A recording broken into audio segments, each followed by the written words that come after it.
देखिए, आप जब भी स्टेट पीसीएस का फर्स्ट टाइम एग्जाम देंगे या स्टेट पीएससी का फर्स्ट टाइम आप एग्जाम देंगे, जिसमें कई सारी स्टेट की सिविल सर्विसें शामिल होती हैं, तो आपको उस समय ये चीज ध्यान में रखना है कि क्या मुझे नहीं करना है और क्या मुझे करना है। देखिए, आपका फर्स्ट टाइम होगा, पहला पहला एक्सपीरियंस होने वाला होगा कि आखिर एग्जाम में हम कैसे अपेयर होंगे। एग्जाम में जो स्टेट पीसीएस का है, जो मतलब एक माइंड सेट होता है, जो हमारे माइंड पे लोड होता है, वो कैसा होता है। क्योंकि जब तक आप स्टेट पीसीएस का एग्जाम नहीं देंगे, उससे पहले आपको पता नहीं चलेगा कि उस एग्जाम का माइंड सेट कैसा रखना होता है। एग्जाम देते समय हमें क्या क्या प्रॉब्लम आती हैं, किस टाइप से हमारे माइंड पर बहुत ज्यादा लोड बढ़ जाता है, और क्या क्या उस लोड के समय हमसे गलतियां हो जाती हैं। तो इन सारी चीजों के बारे में आपको ध्यान में रखना है कि क्या क्या आपको करना है और क्या नहीं करना है। सबसे पहले हम बात करते हैं कि आपको क्या नहीं करना है। इस चीज पे हमेशा आप फोकस करना कि आपको क्या नहीं करना है। आपको नहीं करना है कि जैसे ही आप एग्जाम में बैठे, आपका पहली बार आपका एग्जाम है, आप पहली बार एग्जाम देने जा रहे हैं, तो आप इस लोड के साथ बिल्कुल ना बैठें कि मतलब वो कि मुझे अगर शुरू के 10 क्वेश्चन नहीं पता है तो आगे भी नहीं पता होंगे।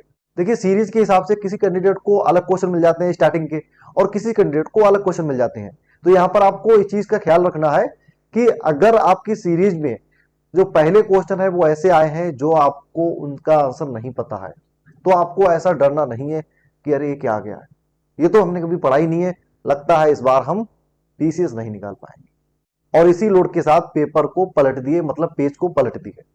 और फिर माइंड पे बहुत सारा प्रेशर कि बताओ मैं 10 क्वेश्चन नहीं कर पाया, वो भी शुरू के। बस यही नहीं करना है, क्योंकि अगर आप ये करते हैं तो ये आपके माइंड को इस टाइप का बना देगा कि आगे जो भी क्वेश्चन होंगे ना, वो अगर आपको आते भी होंगे तो उसमें ज्यादातर आपसे गलतियां होंगी। और हो सकता है कि आपके साथ ऐसा ना भी हो, लेकिन जो ज्यादातर होता है उस पर मैं बात कर रहा हूं, तो हो सकता है ये आपके साथ भी हो।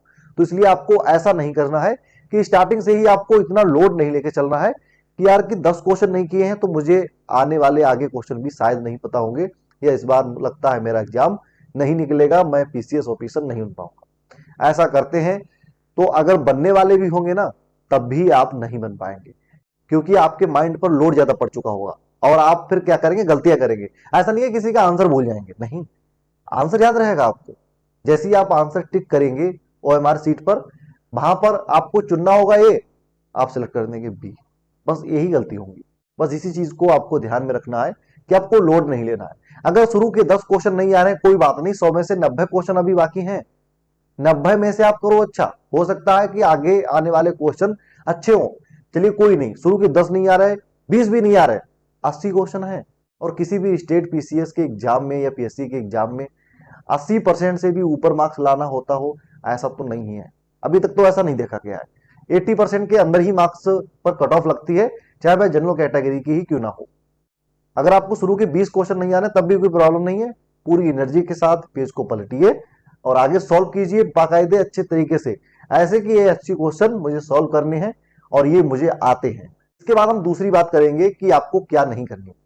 वो ये नहीं करनी है कि जब भी आप आंसर करेंगे, जब भी जैसे कि किसी क्वेश्चन को आपने पढ़ा और उसका आंसर आपको समझ में आ गया, तो उसको आप आगे समय के लिए नहीं टालेंगे कि ऐसा इसका हम जो ओएमआर सीट पे जो टिक है ना, हम बाद में कर देंगे, आंसर पता चल गया इसका बाद में कर देंगे, ऐसा आपको नहीं करना है।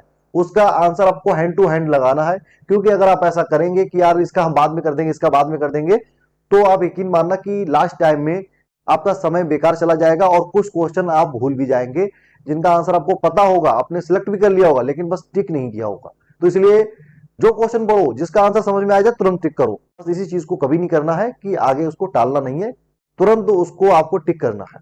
सही है। इसके अलावा हम बात करते हैं कि आपको क्या करना है। एग्जाम से कम एक दिन पहले आपको जो आपका माइंड पे जो लोड था कि यार पता नहीं होगा या नहीं होगा, क्या होगा, कितने कर पाऊंगा कितने नहीं कर पाऊंगा, पीसीएस बनूंगा या नहीं बनूंगा, तो ये सारे लोड को आपको बिल्कुल खत्म करना है, कोशिश करनी है। बाकी थोड़ा बहुत चलेगा, लेकिन कोशिश करनी है कि आप एक दिन पहले भूल जाओ कि मेरा एग्जाम भी है। लेकिन ऐसा नहीं भूलना है कि पता चले कि आप यही भूल जाओ कि मेरा कल एग्जाम भी है। मतलब ये भूलना है कि मुझे पढ़ना नहीं है, एग्जाम मेरा जो भी होगा देखा जाएगा। तो इसलिए एक दिन पहले से आप अपने माइंड पर जितना भी लोड है, जितना भी प्रेशर है, जितनी भी जिम्मेदारियां हैं, वो सारी चीजें छोड़ दें। क्योंकि अगर साल के 365 दिन नहीं कर पाए आप, तो उस लास्ट दिन आप कुछ ज़्यादा ही कर लेंगे, ऐसा तो संभव नहीं है। और अगर आपको ऐसा लगता है कि नहीं नहीं एक दिन में तो मैं पीसीएस बन सकता हूँ, ये लास्ट वाले दिन, तो आप जरूर करें। तो फिर आप इस बात को ना मानें तो भी कोई दिक्कत नहीं है। लेकिन ज्यादातर मेरी सलाह यही है कि पहले दिन जो एक दिन बचेगा पहले, वो आप छोड़ दें, उसमें बिल्कुल फ्री हो जाएं और ये भूल जाए कि मुझे कुछ पढ़ना वढ़ना भी है। हाँ, ये याद रखें एग्जाम है, एग्जाम देने जाना है, ठीक है। तो फिर आपका जो एग्जाम में परफॉर्मेंस होगा ना, जो माइंडसेट की वजह से होता है गलत, वो चीजें खत्म हो जाएंगी। अब वो आपके अंदर नॉलेज है नहीं है, ये तो अलग चीज है, इसके बारे में तो हम कुछ नहीं कह सकते हैं। लेकिन जो फर्स्ट टाइम में जो माइंडसेट बनता है, उसके लेकर जो गलतियां होती हैं, वो सारी चीजें खत्म हो जाएंगी अगर आप इन चीजों को फॉलो करते हैं। बाकी आप स्वतंत्र हैं, जो आपको सही लगे। लेकिन वही है कि जो आपको सही लगे वो सही होना भी चाहिए। केवल लगने से सही सही नहीं होता है। हो सकता है कि कभी कभी हमें जानकारी नहीं होती है तो हमें बुरा भी सही लग जाता है। तो इसलिए उसको एक बार जरूर अच्छे से कंफर्म कर लें कि जो आपको सही लग रहा है वो सही भी है